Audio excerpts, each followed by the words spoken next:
Hello and welcome to the Paranormal Peep Show with myself, Neil Geddes-Ward, and Andrew Chaplin. And you join us tonight where we have two special guests, and they've both been to see this very same person. So he will be part of tonight's discussion a little bit, but we'll talk with those in a minute. But first of all, I'll be talking to my colleague and friend Andy, who's over in Ware. Now, are you still munching the biscuit, Andy, or are you now biscuit-free? No, the biscuit has been swallowed and the cup of tea has been made and we are full systems go. You're all ready and energised. Yeah, unfortunately my car is also full systems go because it decided to bust a drive shaft over the weekend, which was great fun. So this is the new car that you only bought like about 2 months ago? Yes, well, there's a few things that I knew needed to be done. So, for instance, it needed a caliper doing. I was aware of that. However, there was a couple more calipers that needed doing, which was unusual. But, okay, needed doing. I also needed the cam belt doing. I knew the mileage was way over for that as well. However, the drive shaft was a bit of a side blinder, really. It just kind of snapped out of nowhere. I asked my mechanic what the problem was. Could I have done anything about it? He just says no, it's just one of those things that happen. It's the fate of the gods sadly didn't shine on me this week. Car, and it's like I've been paying out for cars like 1 week and 1 week later and 1 week later after that, and it's like different things and they just all happen to go 1 week after another, and it drives you crazy. It really does. So my full sympathies, and I blame it on the dark matter that you say is coming this way. So let's put it down to that. Now, tonight we've got some guests, and they won't be staying around for a full 2 hours, but we're very grateful to have them on with us anyway. We do have one of our regular friends who is always willing to contribute when he can. Very knowledgeable guy. That's Ben Emlyn-Jones. Are you there, Ben? Hi, Neil. Hi, Andy. Yes, I am. How are you? Well, fine. How are you? All right, thanks. Yeah, thanks for having me back on the show. It's great to be back. And we've also got another guest, and that's a chap that I met for the first time at your Dreaming Sources conference. So, Ben, maybe you'd like to be the chap that might like to introduce him for us. Yeah, well, this is a very interesting gentleman who is a disc jockey, which is quite a sort of establishment thing to be anyway. But he's one with a difference, and he did speak at the Dreaming Sources 2018 conference. It is the one and only Mark Devlin. Well, Ben, thanks. Good to be with you. Neil, Andy, thanks for having me on. Hello, Mark.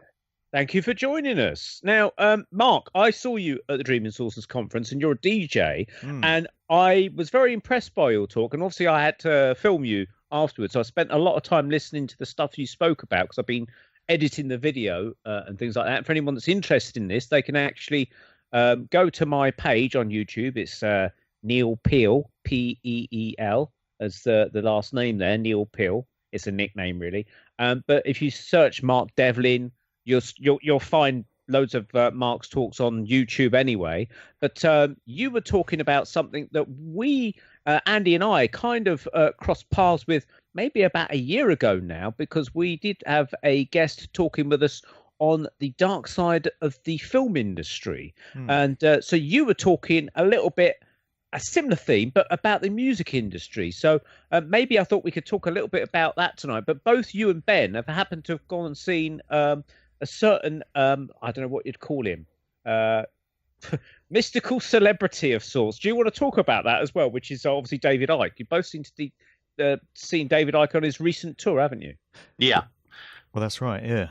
How is the talk? 'Cause I'm going on Friday to Colchester. I went to the one in Newcastle last week, and it was really, really good. I really enjoyed it. It's slightly different to the one I last saw. I haven't seen David live since 2016. I wanted to go to the Watford one as well, but I couldn't make that one. But I believe Mark went there. Yeah, well, I suspect it was the same show. I think it's the same routine that he's doing in all these different towns. And it's kind of rare to find him speaking for only 4.5 hours, because I've been to 4 of his all-dayers where he's spoken for like 11 hours. And having done public talks myself, my voice is totally mashed up after 2.5, 3 hours. And I'm currently narrating an audio version of my first book. And I got a bit carried away on the first day of doing that, and I spoke for 8 hours. And I couldn't speak for 3 days after that. I lost my voice. So how he manages to do it, I've no idea. He must be quaffing a lot of honey and lemon behind the scenes. But this was an abridged version of his usual routine. And I don't know how you felt about it, Ben, but I was familiar with most of the material. I felt that it was, for the most part, a rehash of stuff that I'd seen before, which obviously has value for people that are just coming to his work for the first time on an entry-level basis. But for hardened veterans like us, I'm sure we'd heard most of it before, but it was peppered with the odd new sort of nugget. There are a few topical references. He mentioned that sick Celine Dion bloody ad that's, for her gender-neutral clothing range. So we got a reference to that in. And there was a lot of George Soros bashing and, some stuff from the recent headlines. So I think it did have some value, but I was, for the most part, familiar with the whole thing. Yeah, I mean, I must admit, for the last few times I've been to see David Icke, it's really more a kind of social gathering, really, and David is almost the excuse to get together with some friends. Yeah. But I mean, it is true that a lot of it was repeated, and indeed, David's talks, just like his books, are designed to be self-contained. So he does, in a sense, present everything he does with no previous knowledge assumed. So it's really aimed at people who are completely new to all these issues. And as you said, you and I, who've been in this business for a long time, are well aware of most of what he talks about. And indeed, he didn't actually say an awful lot that was original I was not already familiar with. He did he did mention a few updates, though, like you mentioned the Soros thing. Now, that wasn't really a big deal in 2016, and he didn't mention it in his all-day at the Brixton Academy. But it is now, and he brought that up, and he brought out a lot of the gender-bending propaganda and things like that, designed to confuse people. Isn't it bizarre, Ben? Isn't it bizarre? I mean, where did all this come from? Like, just out of nowhere, 10 years ago, this wasn't an issue, and suddenly, out of nowhere, everything's gender this, non-binary. I mean, what? I mean, David presumably goes into this about what this is all about, and obviously we don't want to give away the secrets of his talk. We should, and I don't want to hear it yet because I'm going to hear it on Friday. But I mean, where do you think this is coming from, Ben? All this crazy. It's a good question. It's a really good question because you don't even have to go back 10 years. I'd say even if you go back 5 years, this was almost unheard of, and now it seems to be everywhere. And I mean, it of course is I think doing an awful lot of harm. It's essentially using people who do suffer from sexual dysphoria as political footballs, which I think is immoral. Yeah. And it's causing, especially when this is addressed at children, it's causing a great deal of instability, psychological instability, and I think that is the idea.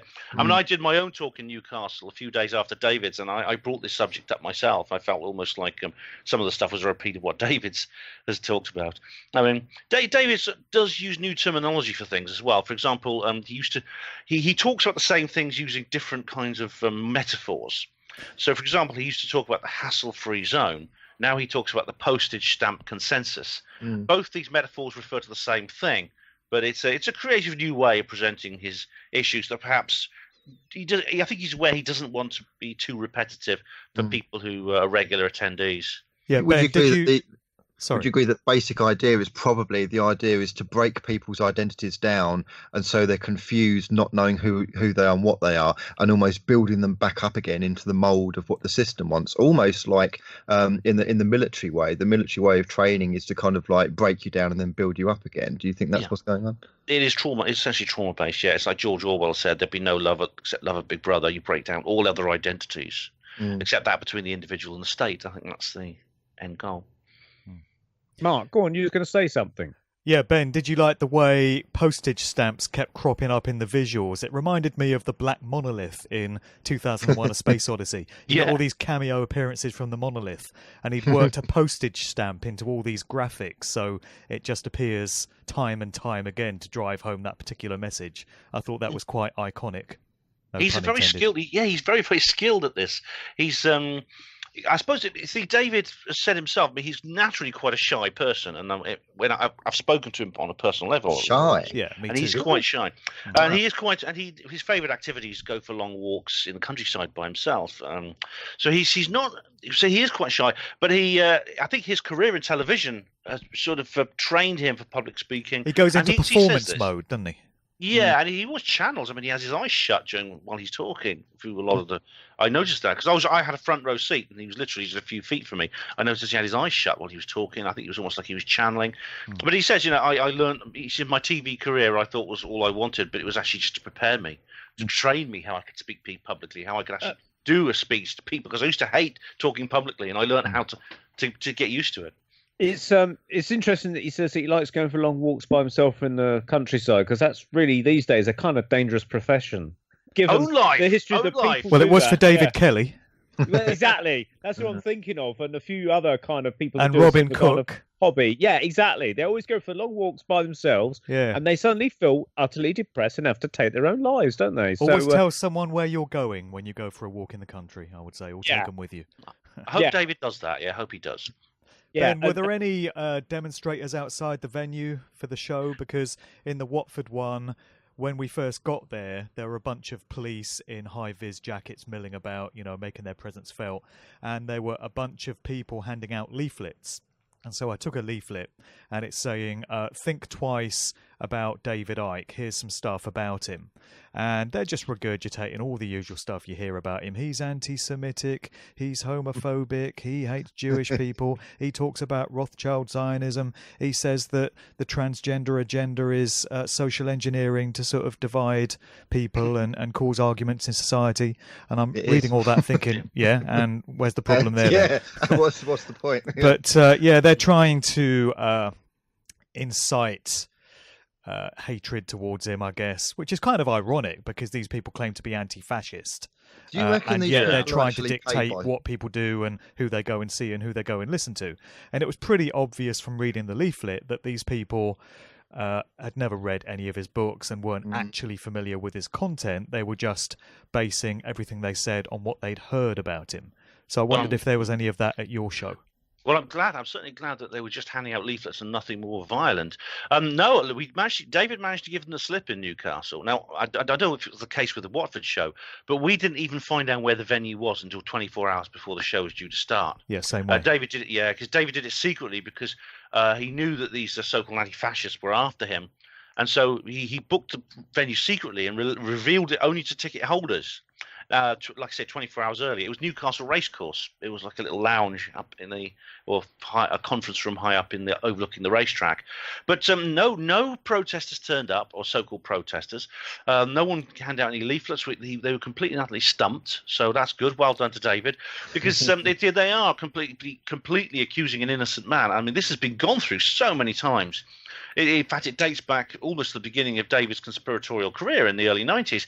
But we've had the most infamous times in Canada with Richard Warman, who basically tried to get David shut down in many, many places, saying he hates Jews and things like this, and he's a racist, etc., etc. I mean, this is nonsense. Anyone who knows anything about David will know this is complete and total nonsense. Just easy swipes, isn't it?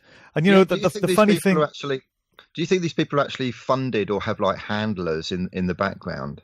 Or are they just stupid, ignorant people? Oh, at the lower level. I mean, it's usually these people tend to be very young, I'd say, in teenagers or early 20s, and they tend to be students and people like that. They're parts of various groups, so-called anti-fascist groups. But they're controlled by, the people who seem to be in control of these. I mean, they have a lot of money coming into them. It can be traced back to various organizations, some of them related to so-called Jewish defense organizations, such as the Anti-Defamation League, which is more likely an Israeli defense organization, because Jews and Israel are two separate things. And this is something I think is a very important point to make. And I think, indeed, Zionism is a third different thing. And in fact, there are groups called Jews Against Zionism. So I'd love these Antifa people to explain that one. Well, they call them self-hating Jews. It's like they call women who are against feminism self-hating women. I mean, it's nonsense. It's completely nonsensical. There's no argument. There's no rational argument here. They just say, you're a racist, you're evil, you're a Nazi, and they start throwing bricks. You can't debate with that. It's just, but that's the level. That's what David's had to cope with, and he's still standing up to them. They haven't silenced him. He's still, really, even the event in Canada in 2000 was really a big own goal for these people. I mean, it's true that he's been sued since then because of something he wrote in his book. But really, David is, I think, the winner in all this. And the very fact that the best they can do now is hand out leaflets, and they didn't even do anything in Newcastle, is proof of that. The fact that I've sort of recently there was a program maybe a year or two ago on TV saying, was David Icke right because obviously 20 plus years ago he was making predictions about Ted Heath. I said predictions. He was stating facts about Ted Heath, the former Prime Minister of Britain back in the 1970s, accusing him of being a paedophile kind of I don't know what was it, sacrificial type of paedophile or something like that. Do you think there's any more sort of stuff that he's been talking about in recent years that you could say has come true? I mean, I know that he talked about in the early part of his career, he talked about things like tidal waves and tsunamis and earthquakes and devastation microchipping of the population. Yeah, I mean, is Mark? I mean, in your opinion, is there other things that have come to light that you think, yeah, David Icke was bang on the money on that one or something? Well, it mainly is the microchipping agenda and how that ties in with artificial intelligence and transhumanism.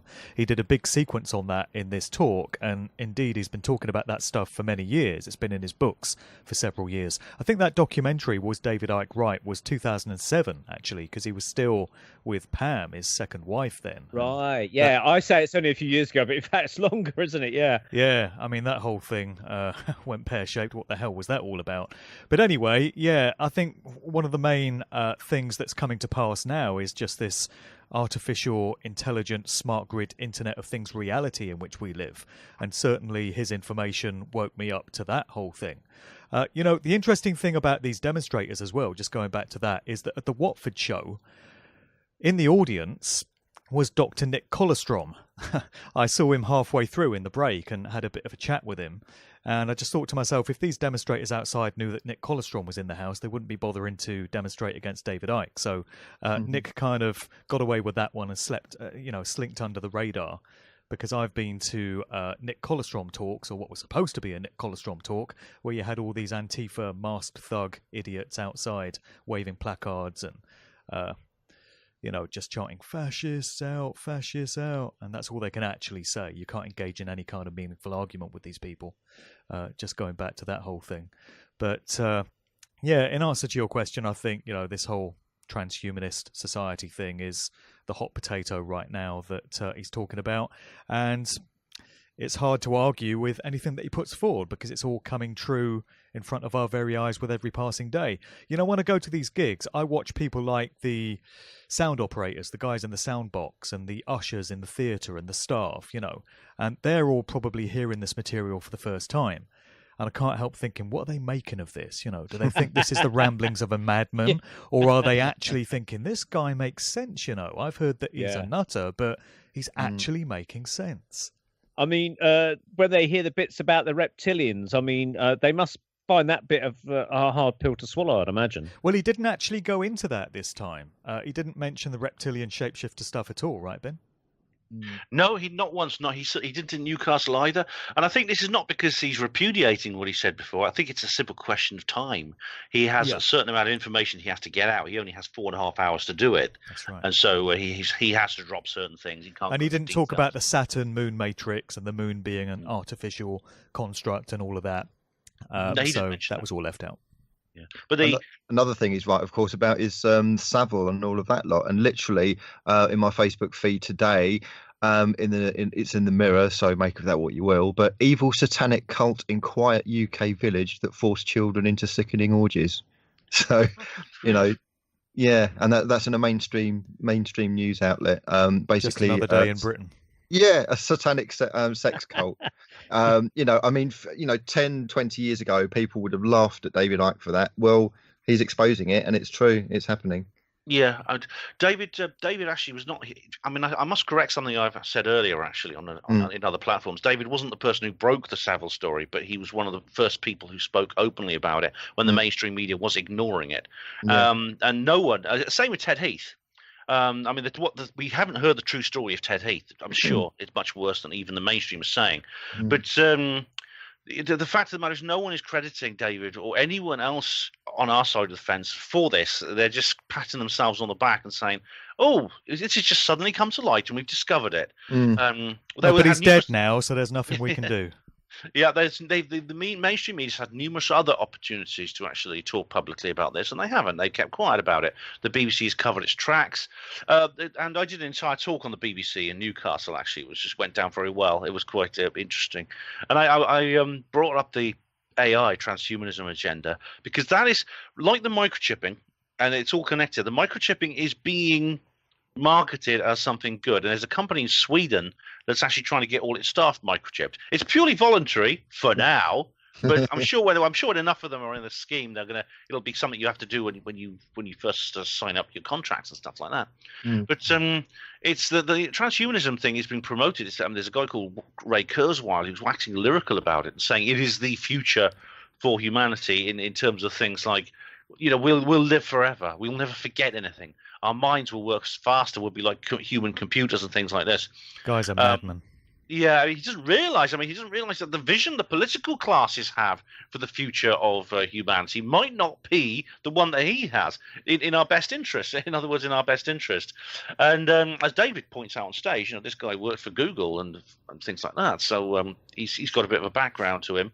The more I think we're more likely to end up as the epsilons in Aldous Huxley's Brave New World than anything else. And the actual conquest of the human biology itself, I think, is the ultimate goal.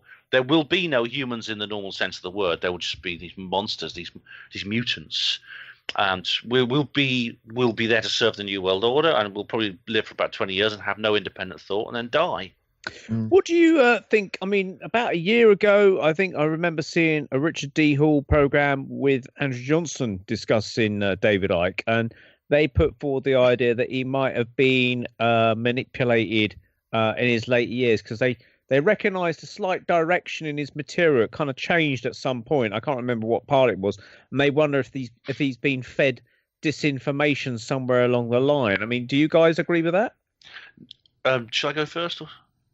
Yep, I've written an entire segment on this. I don't know. I've actually wrote an entire review of that program, which Richard and Andrew did.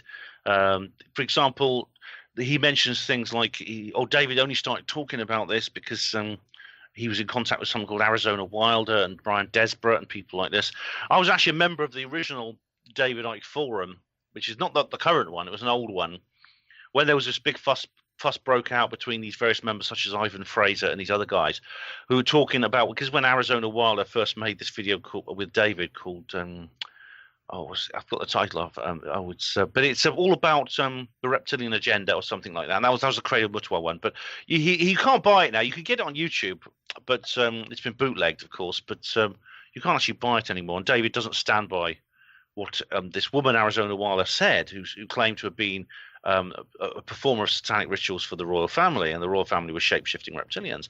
However, the idea, this shape-shifting reptilian idea, is not unique to David. It goes back to many other people have uncovered it. And Brian Desborough, this person who's supposedly, I think Richard and Andrew suggest he's somehow the handler of Arizona Wilder or something, is actually a writer in his own right, and he has produced several very interesting books. There's one called Blueprint for a Better World. There's one called They Cast No Shadows, where he talks about the Illuminati and what they things like that. And at the same time, I've known many people who've had this experience of seeing humans shapeshift into reptilians. One was a woman who's written a book she's written a book under the name Susan Reed, but that's not her real name. And I met her several times at a conference, and I was surprised at how ordinary she was. And she said, "No, my husband was a reptilian shapeshifter." She always says it offhand. And she died, actually. She drowned in an accident, apparently. She was swimming on holiday on the seaside and got out of her depth. Sounds lovely. But I think there's as far as I think, basically my point is that David and Richard, Andrew and Richard D. Hall and Andrew Johnson are wrong about this whole thing to do with reptilians. I think there is a case to answer for it, and I don't think it's disinformation. And Mark, what's your opinion on whether he's been manipulated or guided or whatever? Well, I constantly hear the accusation that he's some kind of insider or plant or agent, and I can't discount that because none of us really know. And in my public talks, of course, I get into lifetime actors and the whole concept of culture creation and social engineering. And I talk about some of the backgrounds of these individuals, where they come from career military family backgrounds, or they've been a part of the establishment furniture, such as working for the BBC or something like that. And of course, David did. So I have to bear that in mind as a factor. But as to whether it's a real thing in this case, I'm just left not knowing, along with everyone else, really. I will say that... yeah, go on. He speaks with such passion that, and his talks are kind of, 3 hours, then a break, then 3 hours. Sometimes they go on for 9 hours. I mean, is that really somebody who's, just...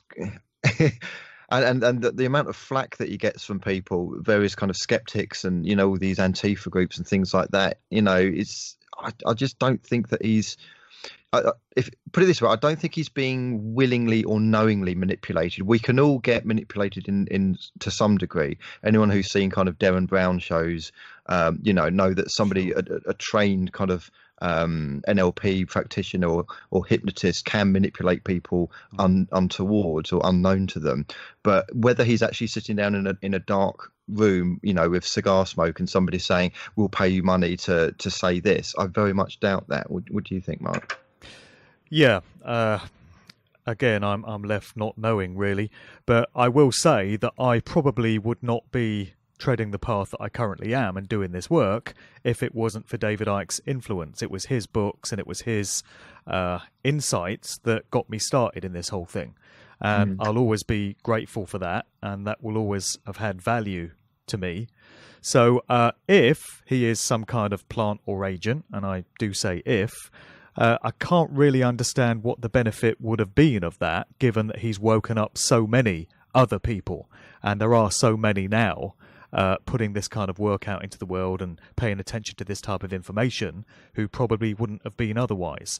I know that people say, when he gets into the reptilian shapeshifter stuff and the Saturn moon matrix, that's the disinformation part of his content, and it's designed to lead people off down a garden path and get them down all kinds of rabbit holes and away from real truth.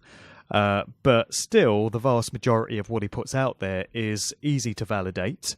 It's absolutely factual. It can all be checked and correlated, and there's citations for it. And, I would say that he's done far more good than harm during his long career.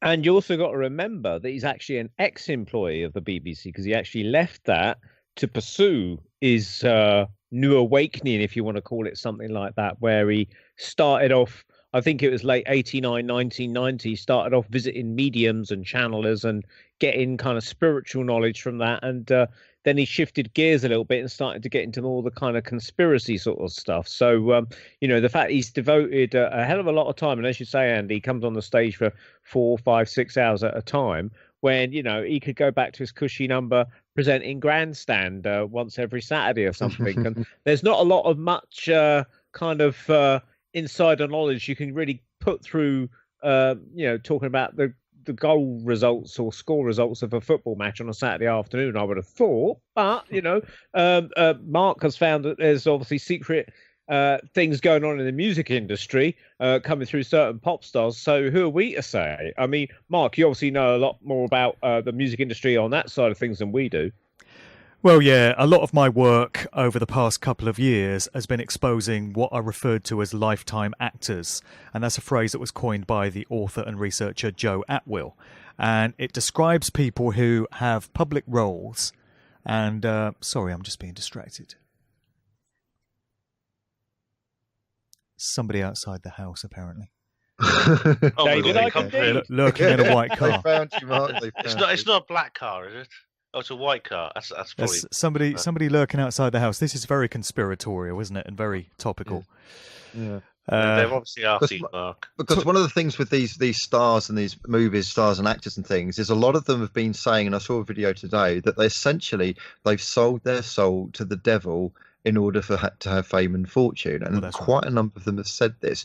Now, even if, we were to take the view that the devil doesn't exist, whether it does or doesn't, who knows, they essentially sold their souls to, let's call it the system, in reward for kind of fame and fortune. That's right. And we see this in pretty much every walk of life, especially within the entertainment business. Just over the last couple of weeks, I've been exchanging notes with a couple of other people on the electronic dance music scene, the mainstream sort of house dance music party scene all over the world. And we've been sharing imagery of many of these top superstar DJs that everyone's heard of, all the household names. And they're all doing the same old tired Illuminati hand signals and signs and flashing up the 666 and the Baphomet and the pyramid sign and all this.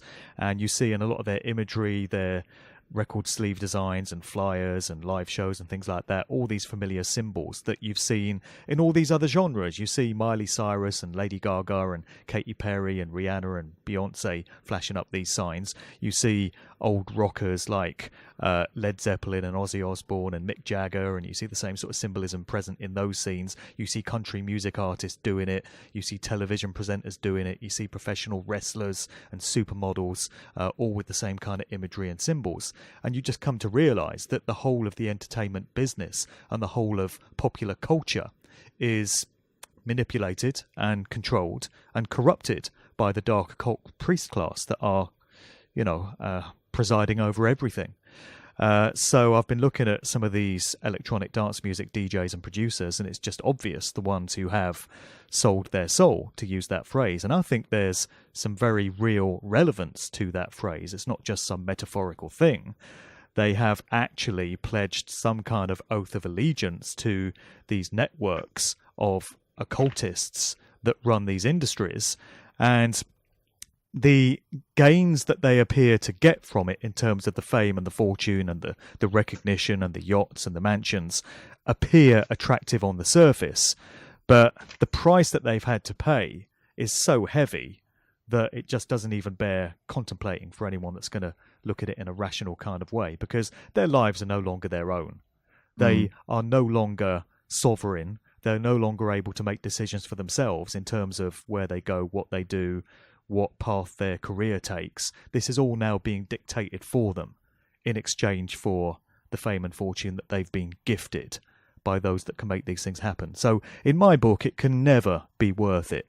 I know all these trappings of fame and fortune and celebrity appear attractive and are very seductive to many people, particularly young people who idolize all these celebrities, but it really can never be worth it. And the best advice I could give to anyone is stay away from these industries. You might think you want to be famous, but trust me, you don't when you get into what that actually involves.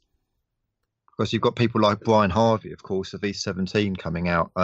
He's made some very interesting videos, and he's either connected to or kind of knows about the David Icke material as well. I don't know if you've seen any of the Brian Harvey videos.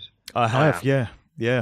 It's difficult to come to terms with what Brian's trying to put out there, because a lot of his material is talking about his private phone hacking case that he's got going on, that he has for many years, where he alleges that the News of the World tapped his phone and hacked into it and recorded a bunch of his phone calls. So many of his videos recently have been talking about that, which seems to be pretty much a personal issue for him and not of great interest to everyone else. But he keeps on peppering his videos with little hints about institutionalized paedophilia.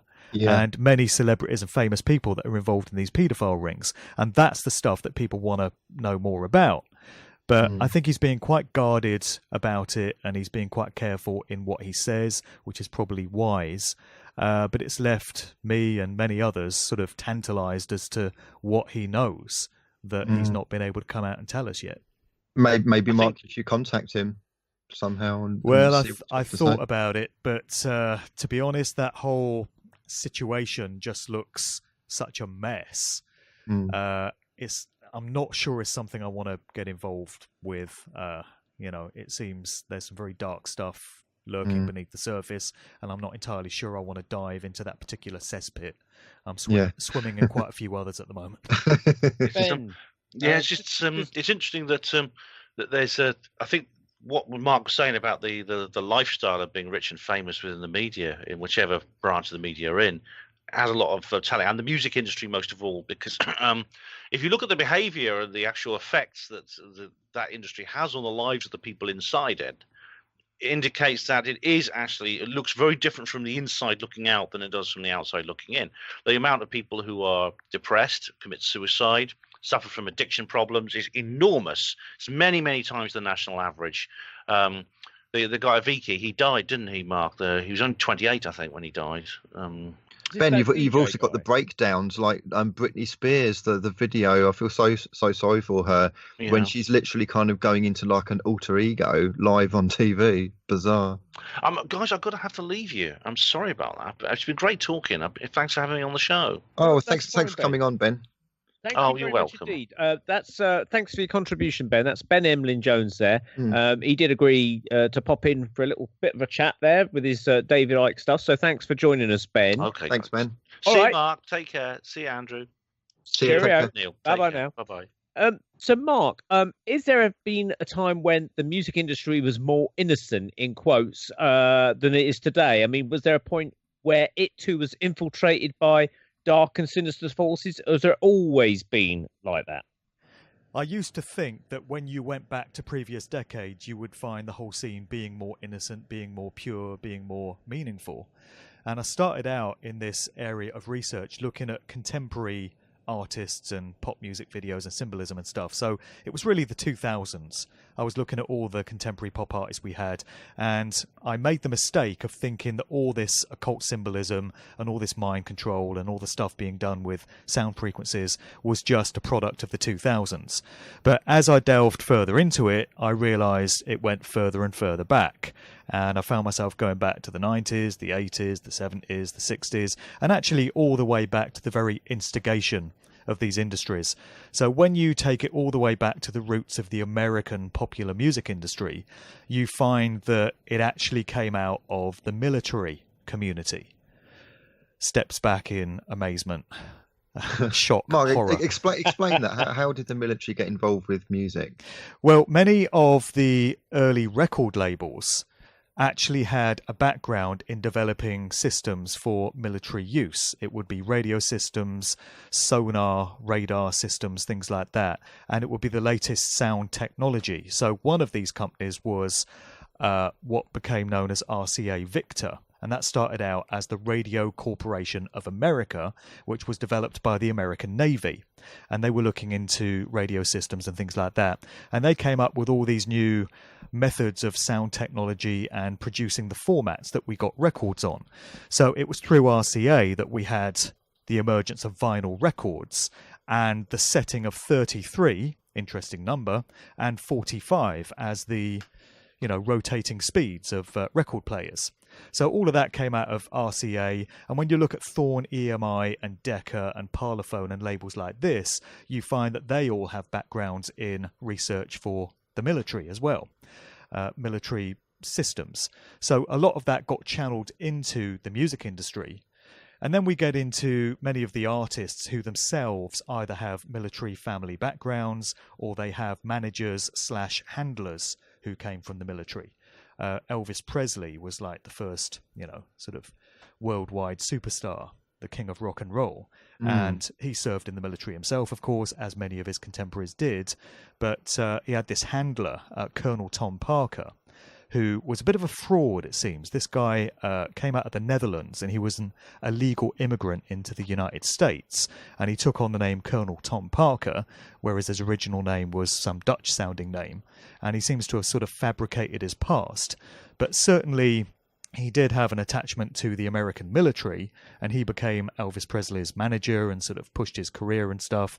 And we see this so many times. Over in Britain, you had Cliff Richard emerging just after Elvis Presley, and his father worked for a time for Thorn Electrical Industries, which became Thorn EMI later on, the record label. So there's all kinds of interesting links there. And you get this with so many artists. The country music scene is absolutely a wash. Jim Morrison as well. Jim Morrison. Yeah. The whole counterculture scene of the 60s coming out of Laurel Canyon and all these bands out of Haight-Ashbury and San Francisco that drove that whole flower power hippie thing. I mean, the connections into the military there through the family backgrounds is just insane. And you get it time and time again, decade after decade, genre after genre, particularly in hip-hop as well. Many hip-hop artists, it turns out, have served stints in the military. Many of them have had postings overseas, and then they become rappers. So, when it's one or two, you can write it off as just one of those things. And you can say, well, you'd expect to find the odd military guy in these professions. But when it keeps happening, you start to see patterns and trends emerge. And I can no longer accept it's just some random, meaningless thing. When you get to that point, there's something going on that needs some attention paid, in my book. On a slightly different note, Mark, I actually know somebody, and I won't name her, who is the neighbour of a security guard that works within the music industry here in Britain, in London.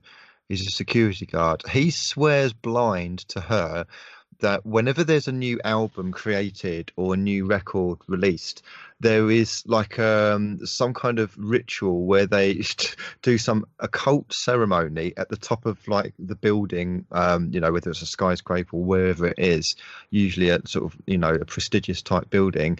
And they kind of, whether they curse it or they attach things to it to make people buy it and to kind of make it successful and to kind of almost put people under a spell.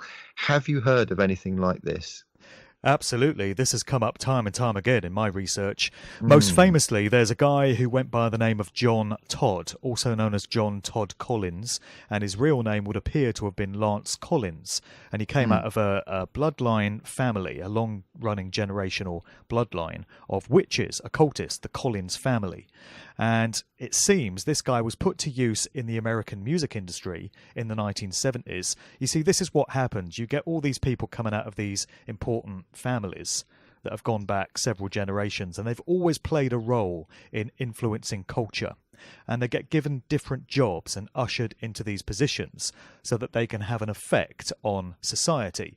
So some of them get put to work in the Hollywood film industry, some of them become politicians, some of them become business leaders, and some of them get ushered into the music industry. And this guy was.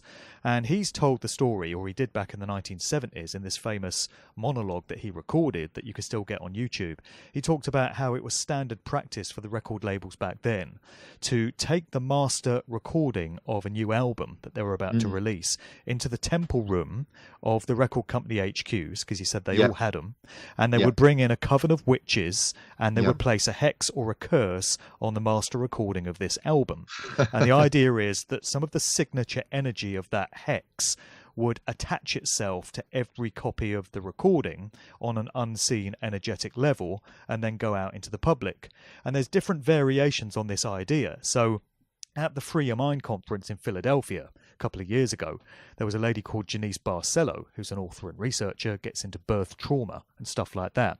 But she was talking about the pornography industry. And she said that when they produce the master tapes of many of these films, or the master computer files or whatever, there's a similar process that goes on. There's a sort of curse or a hex that goes on those. That's what she said. That's her account. I've also heard the story of somebody that worked on the original Star Wars movie, the George Lucas production, and this person had apparently said that there were mediums or psychics that were brought in to stare into the cameras as they were turning, as the film reels were turning, and they were recording the footage for the film. And they were kind of psychically concentrating on these films, these reels of film, and imprinting them with their consciousness. So what could that be all about? That's a sort of insider account of what was going on there. We actually heard that, didn't we, Andy, from Carl James, who told us pretty much almost the same thing. I think I probably heard it from Carl James, actually. Now you mention it. Yeah, Carl James is the guy that told us the same story. I think it was a sound guy. He related the story as a sound technician, related the story either to him or he heard it somewhere. But a sound technician who worked on the original Star Wars movie with George Lucas directing it. They did some sort of ritual around the camera, something of that nature, to make it successful or something like that. But yeah, so that's it right. goes all across the board. Well, there's also a story of the McAfee software company when they opened a new corporate HQ on the lawn outside on the opening ceremony. They apparently assembled a bunch of witches to perform a ceremony. And I'm also reminded of a story that I've heard of Winston Churchill, who apparently used to dabble in occult stuff himself and was a bit of a practitioner. And apparently when intelligence had reached the British military that the Germans were about to launch an invasion against British shores from the sea with their naval fleet, Winston Churchill is supposed to have assembled a group of witches up on the cliffs of Kent, staring out over the English Channel towards where this invasion is due to have been coming from, and focusing their will on repelling the fleet. That's another story that's come to me. But, the thing that links all these stories is the idea of concentrating your will and your intent and imbuing something, whether it's a reel of film or the master tape of an album or whatever, with that energy, with that consciousness. And, these people certainly seem to think it's a very real thing.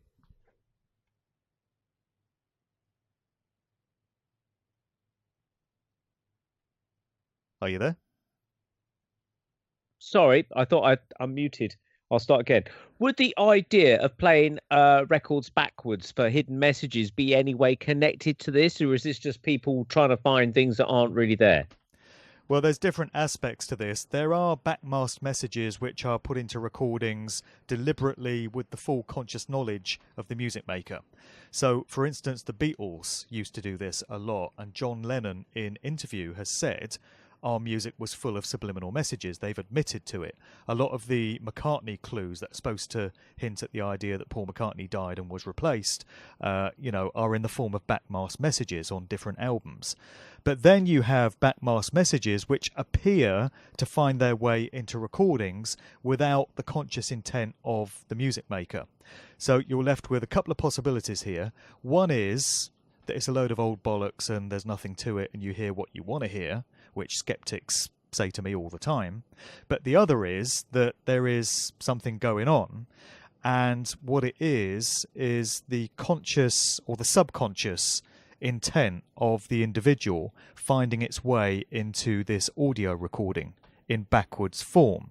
So Aleister Crowley, this notorious British occultist who is revered by so many musicians, there's so many music makers that have expressed a fascination with his teachings over the years, it's just unbelievable. He had this book of magic that he put out, and he's talking about how to train adepts in these occult philosophies in various disciplines. And he talks about training yourself to be able to walk backwards, to be able to read backwards, and the walk backwards thing, Michael Jackson's Moonwalk, anyone? Just throwing that in there. To read backwards and to listen to phonograph records reversed.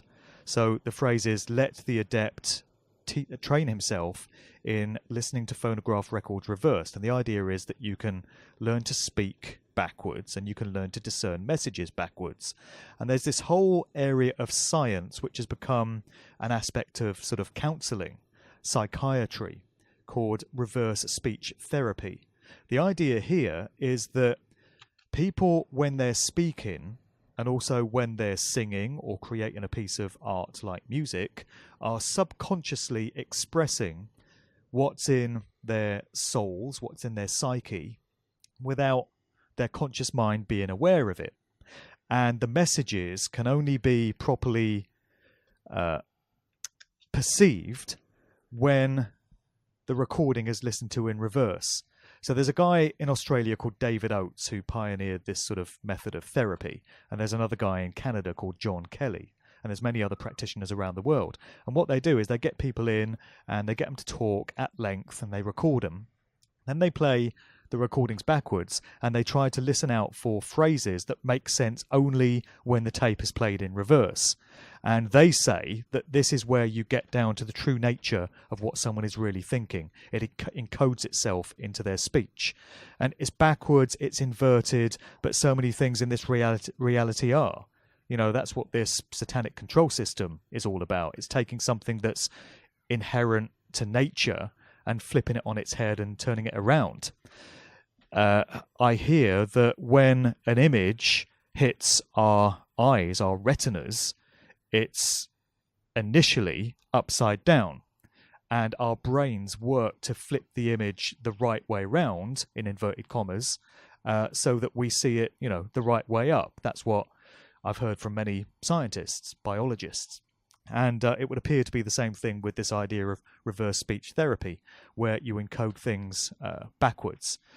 So if that is a very real thing, and if you place any stock in that, then when you get messages like the one in Led Zeppelin's Stairway to Heaven, which is supposed to have a whole sequence that when you play it in reverse says stuff like, here's to my sweet Satan, and all these references to Satan, Robert Plant denies that there was anything like that going on. They certainly didn't set out to do that. But what if Led Zeppelin, like so many groups in the industry, are ensconced in all this dark satanic stuff, because that's the true nature of the industry. This stuff could be seeping through into their work without them even being aware of it. I do explore this in my first book, and I do think there is some validity to it. I do believe, talk about Robert Plant there of Led Zeppelin, that his bandmate, Jimmy Page, the guitarist, I think he had a major interest in Aleister Crowley and even owned his house or something, didn't he? Well, that's right. Yeah, Jimmy Page was a big-time fan of occult teachings. He was very much into the works of Crowley.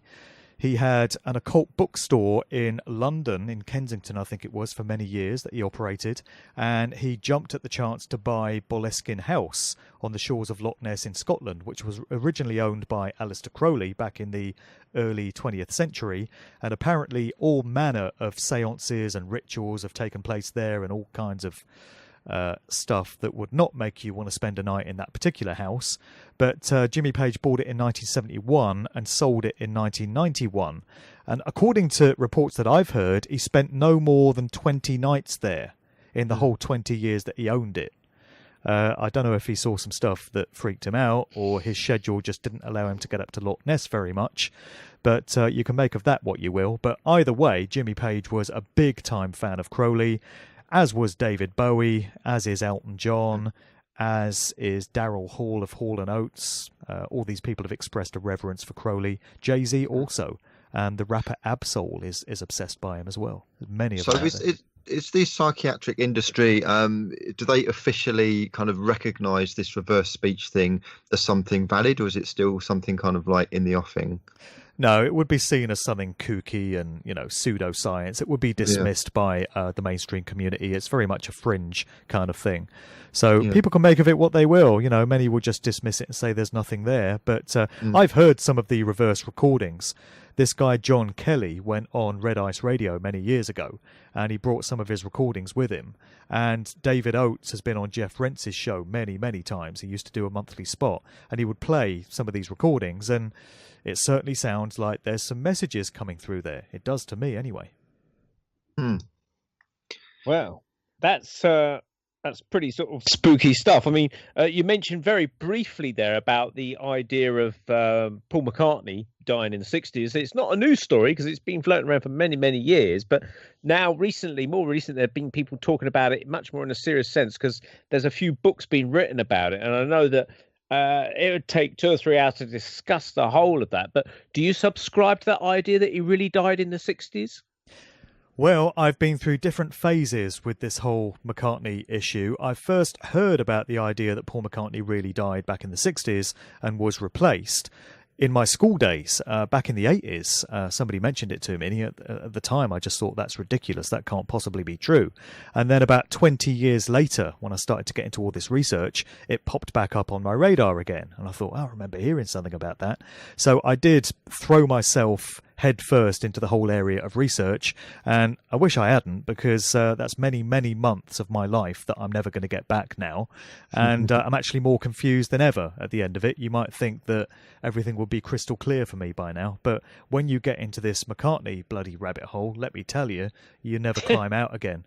So initially, I bought the idea that the real Paul McCartney died in 1966, because there's many clues and little hints and indicators in Beatles music on record sleeves to suggest that this might be the case. And the idea is that somebody stepped in and has been impersonating McCartney and playing that public role ever since.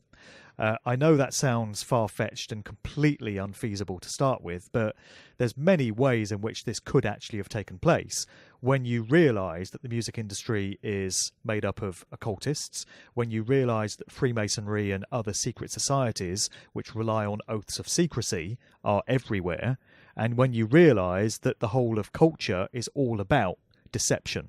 It's all about duplicity and making mugs of the general public and mocking them in an occult fashion. But then I kind of moved on, and I started to look at photographs and footage of Paul McCartney, in inverted commas, from over the years. And this is before 1966 and since. And the conclusion I've come to now is that there have been two individuals. One thing I can say for certainty is there's been more than one Paul McCartney. And it's not the case that there's just been one guy all these years. Absolutely no way. I'm seeing, for the most part, two individuals. And when you start to look at this photographic evidence, you notice differences in the facial structure, in the nose, in the ears, in the distance between the eyes, all this kind of stuff. And it certainly does appear that we've had two of these individuals all these decades, aging as they go and changing because of that, but not the same guy. But to further complicate matters, and there's many other researchers that concur with me on this, it appears that there's been the odd part-time stand-in as well. So on top of the two main guys, you've had the odd walk-in cameo for a press shoot here, a public appearance there, where somebody's rocked up, passing themselves off as Paul McCartney, and they're neither of the other two. Many researchers will tell you that there's been more than one John Lennon as well. I can only handle one Beatle at a time.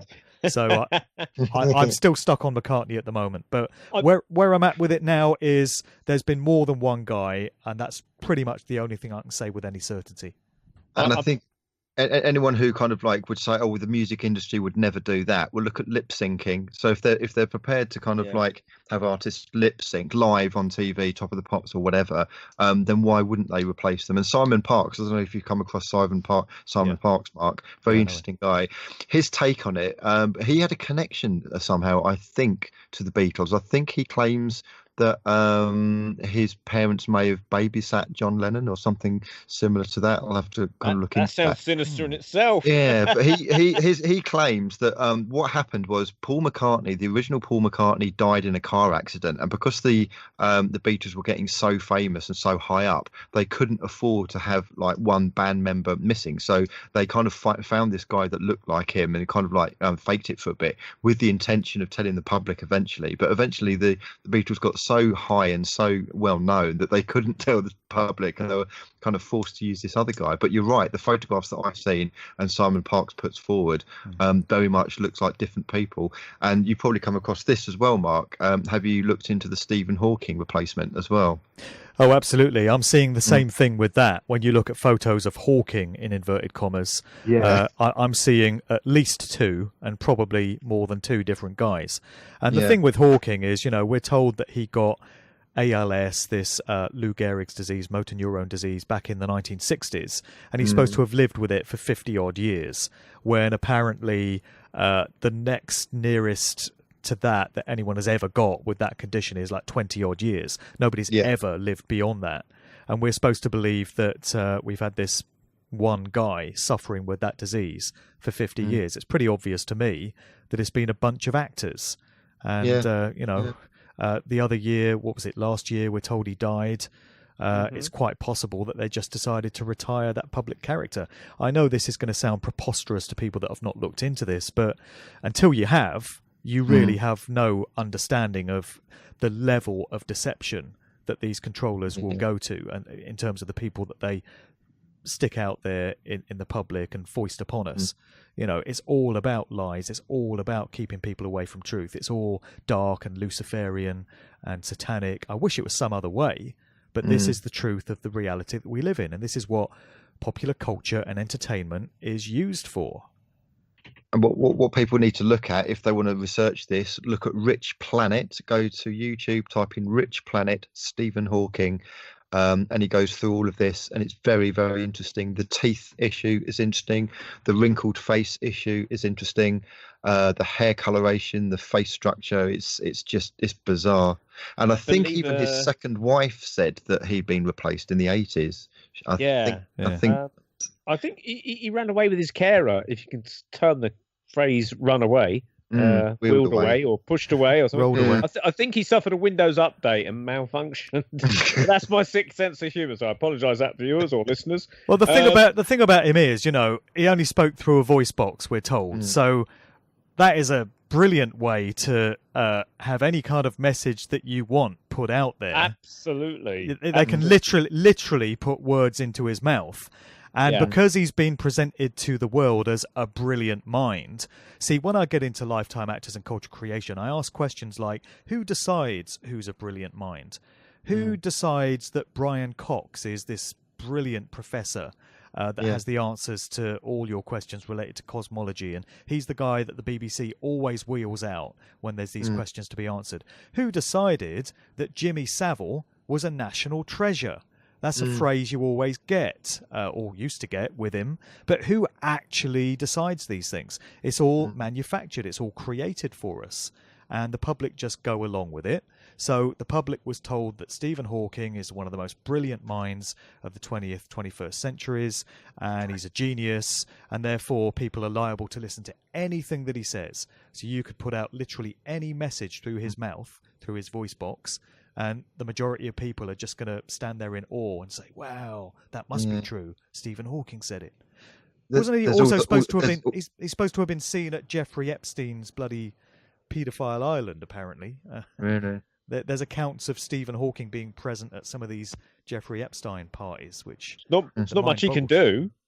Well, you can watch, yeah. Yeah. Anyway, Mark, I think we've probably come to the end of our interview with you, but just wondered about your you've got some books out, haven't you, as well? And if people want to find out more about your work or presentations and things like that, how can they find out more? Yeah, I've got 2 books out. So it's Musical Truth Volumes 1 and 2. They're both available on Amazon. But if people want to get those from me directly and cut Amazon out of the picture, they're very welcome to send me an email to markdevlinuk@gmail.com. And we can have a little private arrangement. You can pay by PayPal or whatever, and I'll post them out to you. So those books bring together everything I've come to understand through 5 years of research into the true nature of the music industry. It's all laid out there. And to be honest, there's probably going to be a volume 3 because my inbox every single day is overloaded with new information that people bring to me and, new stuff that comes across my radar.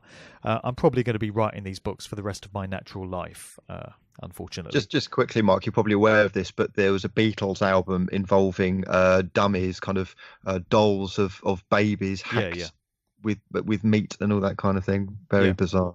Very that was Yesterday and Today, which came out in 1966, and it was the Beatles in butcher's smocks with mutilated dolls and bits of they looked hypnotized. They looked like they were under some kind of spell. Bits of meat draped all over them, and there's all kinds of interpretations put on it, but none of them are good. I've seen the original cover. Simon Parkes had an original cover of exactly that because they changed it. They did use that, and then they kind of changed it. They either pasted something over it or they did a reprint. Well, they brought out a different cover, and this one had Paul lying in a coffin-shaped box. Go figure. Wow, that says it all. Well, it does. And I know I was in the middle of talking about my books, but just while I think of it, I was watching a video just yesterday, actually, of Dana Carvey. Is that the way you say his name? The guy that was in Wayne's World with Mike Myers. Right. So he's talking about having met Paul McCartney, and he's talking about his 1982 album. And he's relating this anecdote about, so I met Paul and we're talking about his music. And then midway through him talking about Paul, he says, that's the thing about Billy, he's a great guy. So he suddenly goes from talking about Paul to Billy. And Billy is the name that is supposed to be that of the replacement, the guy that took over the role of Paul McCartney. No. William Shepherd, by most accounts, known as Billy Shears, as in, may I introduce to you the one and only Billy Shears on the Sgt. Pepper album. But you would be surprised at the amount of references that there are to Billy or William. George Harrison slipped a few of these in as well. There's footage you can get on YouTube of McCartney walking into a room and George Harrison says, "Hello, William."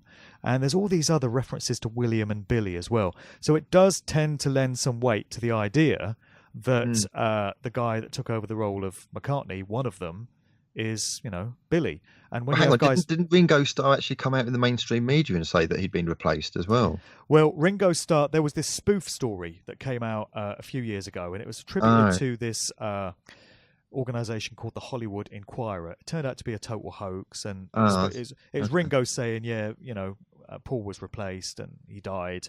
But there was a genuine Ringo Starr interview with the Daily Mail in 2010, which you can still get online. And in that interview, Ringo Starr says twice, "I'm the last remaining Beatle." He says, "People think it's Paul, but it's not, it's me." So he makes the point in that. But that Dana Carvey thing is interesting because it's like he makes a Freudian slip and just references Billy. So why would that be? Yeah, if the Paul is comes Paul, out. Yeah, why would that be? This is such a rabbit hole. This is a huge rabbit hole. Oh my well, god, it's quite unnerving. So you have a website, Mark? Yeah, my main website is markdevlin.co.uk. I've got a YouTube that is Mark Devlin TV, and a lot of my conference talks are up on there. I think the Dreaming Sources one is loaded to that channel. Yep. Many conferences that I've done, talks, my radio interviews and my podcasts are posted up on there as well. I do a conscious music podcast called The Sound of Freedom, which I put out on my Spreaker page. And that's music that's the absolute antithesis to all these corporate agendas. So it's meaningful message music from conscious, awakened artists. A real breath of fresh air. I love putting that together. The other thing I wanted to mention is that my next book is going to be a novel. I'm going to try my hand at writing fiction. And on the surface, it's going to appear to be a crime thriller mystery set in Oxford in 1990. It's going to be full of period detail. It's going to be drawing on a lot of my own personal experiences of starting work at a radio station in Oxford in 1990. Interesting times, because that was the rave era, all these big dance music raves were getting going, and it was the era of acid house. It was Thatcherism. The poll tax riots were that year. There was a lot of stuff going on. The first Gulf War was that year. So all of this stuff is going to be weaved into the narrative. But when you get beneath the surface narrative, it's going to be allegorical, and it's going to be loaded with spiritual truths.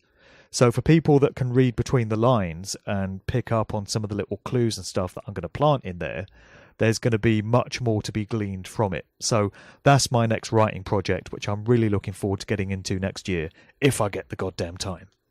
Okay, cool. We look forward to that. Have you got a title for that book yet? Yeah, it's going to be called The Cause and the Cure. The Cause and the Cure by Mark Devlin. So look out for it, ladies and gentlemen. Okay, Mark, thank you very, very much indeed from Andy and myself and the Paranormal Peep Show. And we look forward to your book coming out. And we'll just say good luck for 2019 and all the projects you've got going there. And thank you very much for taking the time out to chat to us this evening. Yeah, thank you, guys. Thanks for having me on. Appreciate it. Okay, cheers. Hi, welcome back to part 2 of the Paranormal Peep Show on the Paranormal UK radio network. And in part 1, we were speaking to Mark Devlin and Ben Emlyn-Jones concerning their visit to see David Icke. They both went to see David Icke at different locations. And now since that recording was made, Andy, our co-presenter here, has also been to see David Icke. So we thought we'd make part 2 solely dedicated, or as much as possible at least, to Andy's experience of seeing David Icke. Where was it you saw him, Andy? Was it Stevenage? Hello, Neil. Yes, no, it was Colchester. Colchester. Bit of a drive for you then, was it? Yeah, a little bit of a drive, but not too bad. Yeah, I'm glad nobody's screaming for your attention this evening. So what happened then? How did it all go? What was your impressions? Because obviously you discussed it with Ben and Mark. Was he pretty much saying the same sort of stuff?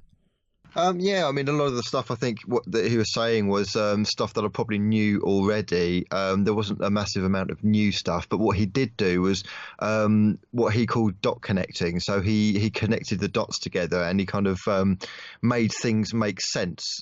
So if you kind of wondering why, for instance, he was going on about the transgender agenda and why political correctness is kind of encompassing people's lives even more, why everyone's so scared to say boo to a goose these days, and where it's eventually leading, and where it is eventually leading. And I think he's right, and I think he's been talking about this for quite a while, and I've been suspecting this, is that where I suppose you could call it the Illuminati or the dark forces, whoever you want to call them, want to take humanity, is to basically strip humanity of what it is and rebuild it in a kind of like hybrid, almost kind of non-gendered, robotic, drone-like transformed, mutated beings, where babies are no longer born, but they're kind of created, where we've got artificial intelligence integrated with human bodies, where we're kind of, because we're being dumbed down, we are being made more stupid, even though the technology is getting better. With that, people are getting more stupid. And so, it's just a crazy, crazy situation. And everything that he was saying, I just couldn't disagree with it. It was bang on. And things that he was talking about, in the 90s, where people might have thought he was mad and thought about, tinfoil hat conspiracy theories, are now coming true. So this thing about creating a one world government, the UN have come out and basically said we want a one world government. The destruction of borders, the destruction of societies and cultures, this kind of like this all-encompassing monoculture, microchips under the skin. In the 1990s, people would have thought that was mad. Now that's going on. A whole host of things that are now coming true. It's really bizarre. So with the advent of all these kids then changing their ideas or getting other influences, where are they going? If they're not being influenced by mainstream, who is guiding them into another pathway? Is it David Icke or other people now? Are we talking about the SJWs or the ones coming after the SJWs? Well, either. It sounds like there's a battle for their souls. I think there really is. I think the kind of the tattooed, pierced, kind of like green-haired brigade, who personally I used to quite like, because I like the look of like the ink and the tattoos and the piercings and everything. I'm quite like the punky look, but unfortunately they've been hijacked by the insane brigade, which is the SJWs, the liberal left, the progressive left, and essentially kind of being guided down this politically correct sort of insane, constantly offended, can't say boo to a goose, basically mind-controlled, brainwashed mentality. But I think there is hope, Neil, because I think there is a generation coming after that who are kind of rejecting that. And it always used to be the case, I don't know if you remember, in the 1980s, where it was the conservative side was seen as kind of suppressing freedom of speech and kind of quite prudish and quite controlling. And it was the left comedians, people like what's his name, Ben Elton. Yeah. Ben Elton and people like that on the left, and they were seen as the ones that were the kind of what am I looking for? Crush the system, smash the system, standing up for freedom of speech. Fighters. Freedom fighters, yeah, pretty much. Kind of the standard bearers of freedom. And then something weird happened, and it happened around about kind of 2000s maybe. And basically the left and the right switched. So then the liberal left started going down the lines of safe spaces and kind of trigger warnings. I mean, that was probably more kind of about 5 or 10 years ago, but it went in a very politically correct direction. And then it was the right that started talking about freedom of speech, and it was the right that talking about creative expression. And to me, the European Union is quite left-leaning. I believe the European Union is part of this structure of control. Just recently, all of the people who were talking about the European Union being this kind of free, open, democratic society, kind of this utopia of left liberalism, we've now started getting legislation about censorship. And even YouTube is now sending me emails about Article 13 and the suppression of memes, the suppression of copyrighted images. It's just absolutely crazy. And the EU is now also, this is where it gets really dangerous, they now also want to prosecute people who criticize either immigration or minorities or Muslim groups or whatever, any kind of like minority group. They want to prosecute people for questioning that or discussion about that. That's really dangerous, because that's going beyond kind of insults and so-called hate speech, which I personally don't try not to engage in insults and hate speech. It's not really my cup of tea, but it's now drifting into you can't talk about it, you can't talk about the subject, you can't have discourse on it, and that is extremely dangerous. Then we're going into kind of like Soviet style kind of possibly gulags down the line. and I don't say that kind of. I don't say that lightly. The direction I think we are going is a very dark direction. It is a suppression. It is kind of like a jackboots on the throat kind of thing. And although we haven't quite got the Soviet system with the Soviet military in place, it's getting there. Because the thing is, what you've got to remember is the Soviet system and the Nazi system didn't happen overnight. It wasn't, Stalin and Hitler got into power and then suddenly there's camps everywhere and there's military on the streets. It was a slow progression. And as David Icke calls it, the tiptoe totalitarianism, the drip, drip, drip effect. And it's getting quite frightening, actually.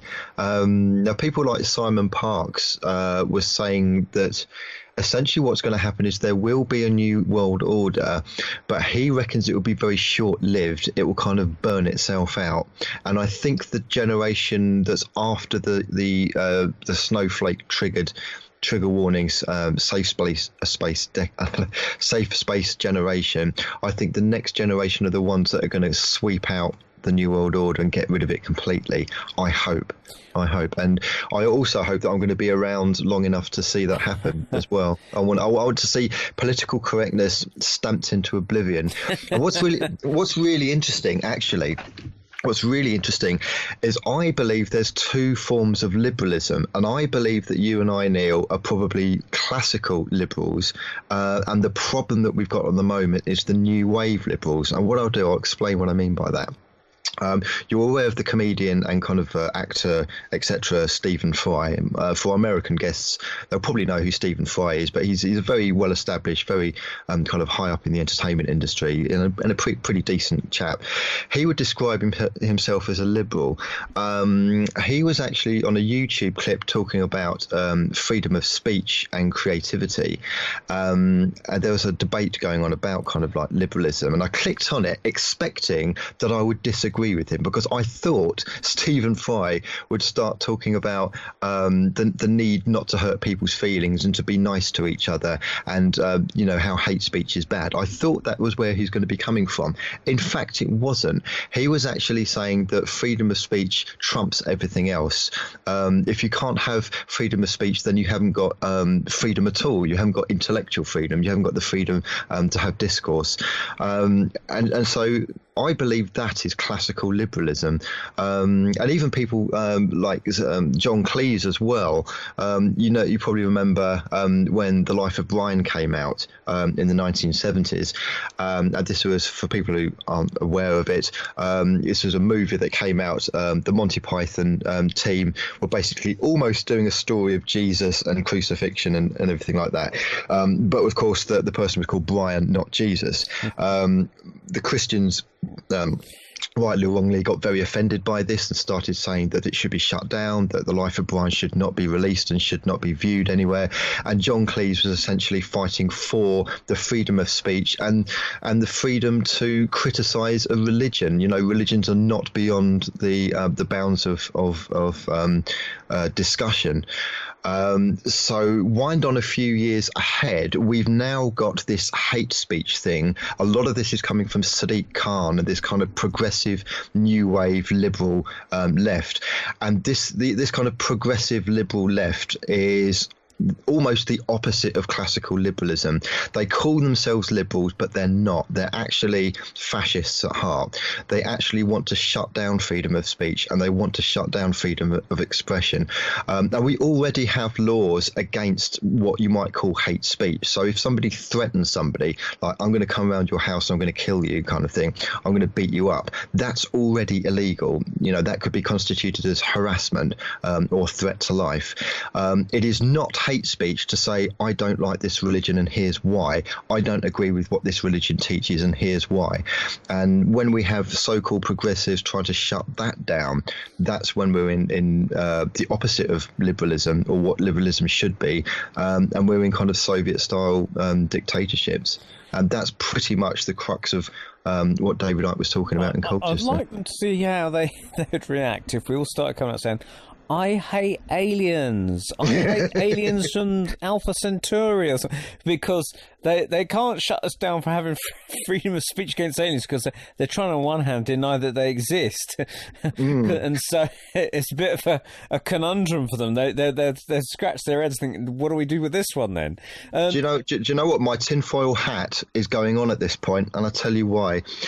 Could it be, and this is a hypothesis, could it be that the reason that this agenda is all about inclusivity and integration and embracing AI and embracing all people of all cultures and all backgrounds and ethnicities, etc., could it be that's the premise, so that if, let's say, aliens in quotations, whoever they are, do land on this planet, then we're already conditioned to accept them. We're already kind of like, well, we shouldn't be discriminatory. We shouldn't kind of like hold it against them that they're a different colour and they're a different culture and they look different. We should just embrace them.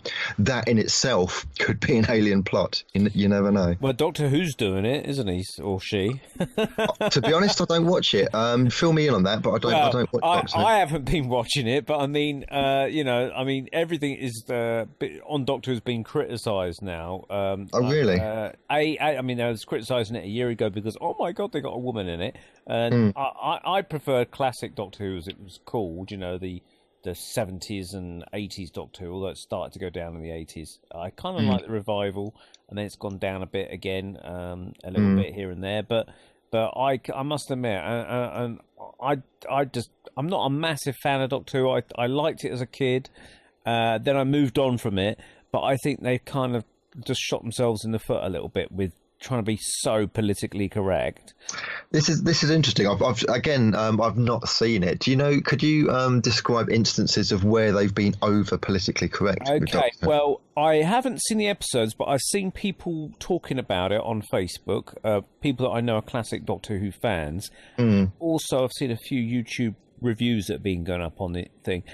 They've done episodes where they've had to, or appear to be, ticking all the boxes of politically correctness. So they've done, and they've got the characters, the assistants now. There's a black one, there's an Indian assistant, and also there's a white assistant who's a male who's recovered from cancer or something, which is played by the guy that does The Chase, the comedian guy. Forget his name now.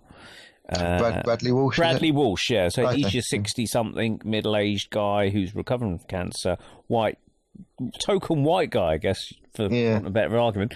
But you've got all the other ethnicities thrown in there for good measure, and one of the assistants has dyspraxia or something like that, so he's got a sort of disability of sorts, and then in the first episode or the second episode, I can't remember which, they've gone back in time to the point in American society where it was the civil rights movement, and it was Martha Stewart, who was the coloured lady who sat on a white bus, or sat on the bus seat of a white person that's reserved for whites, and she, in history, she said, no, I'm not getting up from this seat. Why shouldn't coloured people sit here too, type of thing.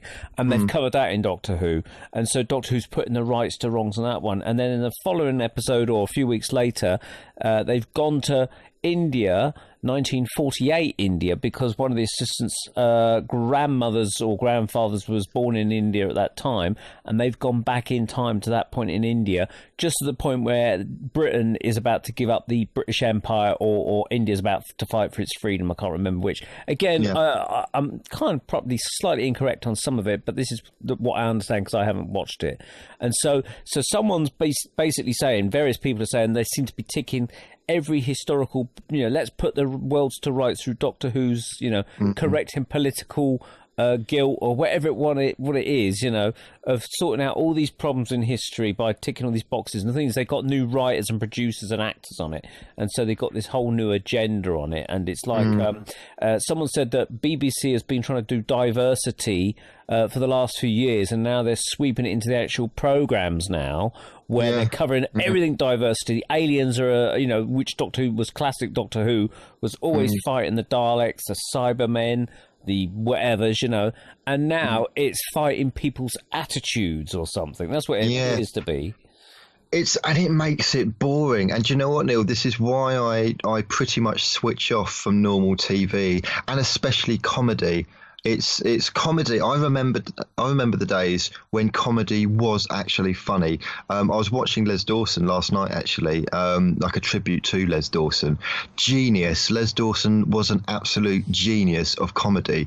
That has been switched with essentially liberal agenda infomercials. That is what comedy is now these days. Yeah. Any panel show, any quiz show, any kind of like comedian you'll see on the mainstream channels, you will get anti-Trump, anti-Brexit. It's this kind of all lowest common denominator, low-hanging fruit stuff. It's like, I want to be funny. I want to be seen as kind of with you guys. I'm part of you. And so I'm going to be a left-wing liberal, kind of like Brexit-hating, Trump-hating leftist. And they'll just spout out essentially, opinions about, why they hate Trump and why they hate Brexit. And the comedy is just lacking, the classical comedy of, for instance, Les Dawson playing piano keys incorrectly, to me was absolutely hilarious. I used to love him on Blankety Blank. He used to kind of, he didn't even need to actually do anything, Les Dawson. He would just camera, wasn't it? He would just look at the camera, and somebody, one of his contestants, would say something stupid on Blankety Blank. He would just look at the camera. He didn't even need to do anything. That is genius. And these days, as I think it was Stephen Crowder who says, you get people like Amy Schumer come on and they just talk about their vagina, 30 times within 15 minutes, and apparently that's supposed to be funny. Yeah. It's depressing, really. It's depressing. Maybe if they showed a photo of it, it would be funny. Maybe. Yeah. But getting back to David Icke, people have been protesting. There's all these organised groups apparently trying to shut down and things like that. Did you experience any of that when you was trying to get in there? Was there any groups there protesting or anything? I was actually really disappointed. No, there weren't. There weren't any protesters. There was at Watford, and I have a theory about this. Watford, for anyone who's unaware, is just within the M25. It's kind of North London area, Northwest London area. That is within the London bubble. Within the London bubble is kind of the hub of liberal, left-leaning progressivism. That's where the progressives are. So, if you just think about it, kind of everyone who loves to hate Trump and hates Brexit, they're all kind of within the M25. Outside of the M25, that's where you get people who maybe prefer Trump a bit more and are very kind of anti-EU. So within this London bubble, it's quite easy to travel to Watford. They can take a train, they can take a bus, they can drive, and that's why I think they probably have protesters. Having said that, apparently there's only about 15 protesters in Watford, and all they were doing really is handing out leaflets. Colchester, however, is in Essex, and Essex is a little bit more right-leaning. Essex is a bit more pro-Brexit and pro-Trump. So that's probably why we didn't get protesters, because they just probably couldn't be asked to get out of London and drive all that way. As I say, I was slightly disappointed because it would have been kind of fun. But yeah, I mean, this is the classical example of anti-liberal liberals. So liberals should be about freedom of speech, and it should be about freedom of expression and ideas. And what these liberals want to do is shut that down. They want to deplatform people, and they want to kind of stop the event from going ahead, and they'll do it in a very underhand way. They will call these events and they will kind of make up lies. They'll say that David Icke is an anti-Semite, that he hates Jews, that he hates transgenders, that he hates gay people, he's a Nazi. All of this utter crap. And I've listened to David Icke's thing, and I was listening intently, and there was none of that. There was nothing to do with any of that. And I kind of have the same position as David Icke on all of this, in that I do not dislike gay people. I do not dislike transgender people. I don't care if a man wants to wear a dress. If you want to wear a dress, wear a dress. I don't care about if somebody's black or white or Chinese or Asian, or I just don't care. What I do care about is an agenda to force this type of politics down people's throats, and to kind of make them accept things that basically aren't true. I'm sorry, but a man in a dress is not a woman. they're just biologically not a woman. They're medically not a woman. And it's this distortion of facts, this distortion of what is medically true being forced upon the rest of the population, and the rest of the population having to kind of edit their vocabulary and edit their words to the point where you've got in Canada where it's actually illegal to misgender somebody and you could go to jail for it. That's where it swings into some very, very dark, dangerous territory. And this is essentially what Icke is talking about and what he's trying to get humanity away from. It's not about deliberately going out and hurting people's feelings. It's not about kind of insults and name calling or trying to lock up gay people. It's not about that. It's about the right to freedom of expression and freedom of speech and having your own opinion on any given subject. I completely concur with that. I've noticed actually in online forms, when you fill in an online form and it sort of does a little survey or something, maybe at the beginning or the end, you know, and you do your thing, you know, which age group are you? Yeah. And you know, male or female. But in fact, these days I've noticed it has a drop down box for male, female, or transgender, or prefer not to say. Yeah, well, the problem that the authorities have got is kind of they're trying to promote all of this stuff, but it's going to backfire on them because, you know, there are genders being added all the time. Because, okay, you've got male, female, transgender. Sort about all the other kind of, you know, 257,000 different genders. I mean, there's literally, I would say in the thousands of potential genders that there are out there, according to these crazy progressive liberals. I mean, call me old-fashioned, but I just feel there's male and there's female, and that anything else is kind of like a biological anomaly. I mean, you do get people that are born sometimes with two genitals or no genitals or mixed genitals. It's all crazy. And the thing is, the other thing that Icke was talking about is who cares about these labels? It seems that the progressive left are, you know, banging on about labels and about kind of diversity, but they're the ones that are obsessed with these labels. They're the ones that would, for instance, see, let's say, Tiger Woods. They would see him as a black man who plays golf, whereas I see him as a golfer who just happens to be black. And that's the difference. That's the crucial difference. They will put the label first, and they will put the what should be important second. And this kind of goes into the Doctor Who thing. Yeah, this Doctor Who thing of ticking all these labels, all these kind of like little boxes. My position really is I don't care who Doctor Who is, and I don't care what the script is or what the story is, so long as it's good. So long as the person can act, so long as it's interesting, so long as, you know, the story comes first. It shouldn't be about, you know, whether we have an ethnic person or a disabled person or a trans person, and then we'll think about the storyline later. And I think that's the difference of how I would do things versus how a progressive would do things. I guess with Doctor Who, their argument would be, well, Doctor Who regenerates every few years. Because he's a Time Lord, and all Time Lords regenerate, and I believe, I don't know the whole canon of Doctor Who, but my understanding was that they could only regenerate 12 times, and I can't remember how many Doctors there's been. I thought it's about 13 now, so maybe they have to throw some sort of anomaly into things, saying, oh yeah, well, you know, if he's got to regenerate 13 times, something's got to go a bit, you know, different with this one, so that's why we're going to make him a her. I wonder. Again, I don't care if it's a her, so long as she can act. It's you know, with casting of Doctor Who, I don't care what sex they are. I don't care what gender they are. I don't care what their sexual preference is. I don't care if they're black or gay or disabled, or I don't care, so long as they're good at it. And the same goes with James Bond. The whole James Bond thing was about Will Idris Elba, I think, the British actor. I think he'd make a good Bond, personally. I don't care if James Bond is black. I don't care.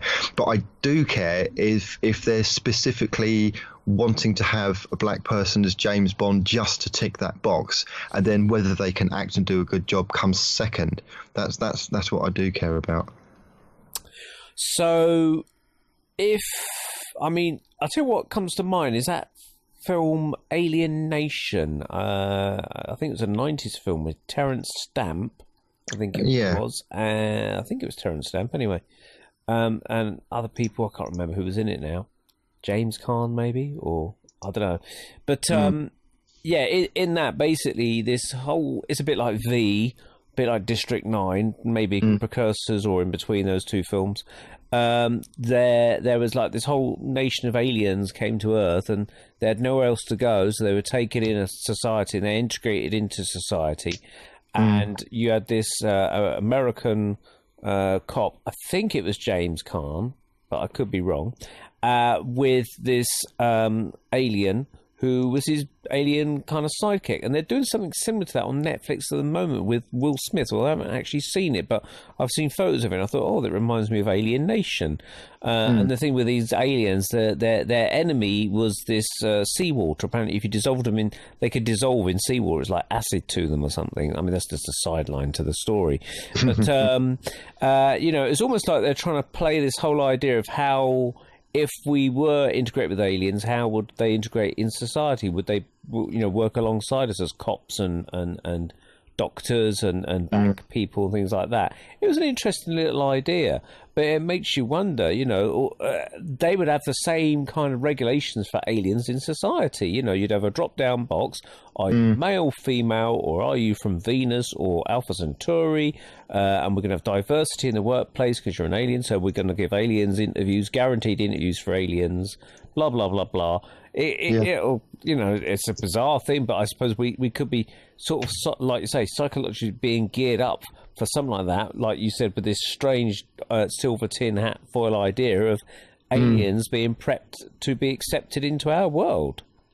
It's almost going back to, and I was slightly disappointed that Icke didn't talk about this. He's very famous in the world for talking about the reptilians and kind of like the Queen being Elizabeth, all that kind of thing. But it kind of goes along those kind of lines. For instance, what if there was some kind of like either reptilian overlordship or some kind of, alien presence here on Earth that's already integrated in society but not visible, but wanting to become visible at some point, and they've been gearing the human race ready to accept them, because obviously without any of this kind of like inclusivity, diversity stuff, people be freaking out and thinking, oh my god, aliens, they're scaly, they're green, kill them kind of thing. But if people have got it into their minds that we should accept everything, we shouldn't judge what people look like or what these beings look like, we should just accept anything. And here's the key: without any kind of like intellectual debate beforehand as to whether it's a good idea to accept them. Maybe that's what's going on, and that's the same as almost the same kind of debate with illegal aliens and kind of the open borders brigade, because as we know, the liberal agenda and the left agenda is all about open borders, getting rid of borders and just letting anybody in, and the EU has done that, and the results have been absolutely horrific. Like, crime has spiked in various places, and you've got these grooming gangs, and you've got all sorts of carnage. You've got riots. I mean, literally, Trump was talking about the Swedish riots, and everyone was saying, oh, he's just trying to make out something that's not there. Literally the day afterwards, you have riots in Sweden, and nobody's ever saying don't have any immigrants ever. That's not what it's about. It's not just slam the borders shut and don't let anyone in. It's always been about controlled immigration, checking people out first, whether they're appropriate for your country, and that's kind of like how it should be. You should be. It's like a nightclub. Nightclubs have bouncers for a reason. Nightclubs that don't have bouncers have absolute carnage. I think it's probably illegal not to have bouncers, but would have absolute carnage. The bouncers are there to keep out the riffraff. So this whole kind of liberal concept of just letting anybody in could well be, and I'm not saying it is or it isn't, but it could well be some kind of underhand, alien manipulated agenda to prepare society for an influx of, let's say, non-human entities that might want to live here. Well, it would suggest that. The more rational people say, oh, but you've had immigration going on for thousands of years, like we're all mix of Italians. And French, you know what? You've also everything, had, yeah, that's true. And you've also had slaughter for thousands of years. So you've had the Vikings come over, rape, pillage, steal, and slaughter. You've had the Normans come over. The Saxons were doing perfectly well, quite happy on their own. The Normans came over, dominated, and basically brought in a fascist state for the Saxons. So that's my argument against that. And it's always been the same way that these people have only come over here, or we've gone over there, depending on what century it is and what we want, because we're after something, and they're after something. You know, we're after resources of something. You know. Yeah. And I mean, I saw a brief glimmer of a documentary on Netflix yesterday. I wasn't at my place, but I was at someone else's, and I just happened to think, oh, that looks an interesting documentary. And I saw about 15 minutes of it. It looked kind of scary. It's about the battle for resources, and it's about water, that it's actually in such short supply. And we've got like 7.5 billion people on the planet now, and we've only got about 1% of fresh water on the planet to keep feeding us. I think I'm right in saying that Jesse Ventura did a conspiracy show on this, and you're right. And do you know what they're calling it? They're calling it what was it? The blue oil or blue gold. In other words, it's like it's very valuable. It's the next valuable commodity. Is fresh water. They meant. I actually thought, oh, it's a bit like that James Bond film, which was a Daniel Craig one, which was I forget which one it was now. It was one of the Daniel Craig ones, where instead of some guy controlling the gold or controlling the oil, this guy in the James Bond film, the Mr. Big, if you like, he was controlling the water, the monopoly on water. So it's predictive programming. Programming. Yeah. But I mean, you know, they say that you could take up 30% of all the water, which is all seawater, but we can't drink that. So it only leaves 1% of fresh water, which is for 7.5 billion, and that's where we're all going to start running out of it at some point. You know, we're going to be running out of oil and running out of water. And I'll tell you why we're going to be running out of water a lot quicker. Fracking uses millions and millions of gallons of fresh, and it has to be fresh. It can't be seawater. It has to be fresh water. So not only is there the environmental damage, not only is there the kind of like the damage to the crops and the wildlife, and people, the health effects of people is quite bad, because they effectively releases methane, these fracking sites. But you're using, you know, gallons and gallons and millions of gallons of water constantly on a constant ongoing basis.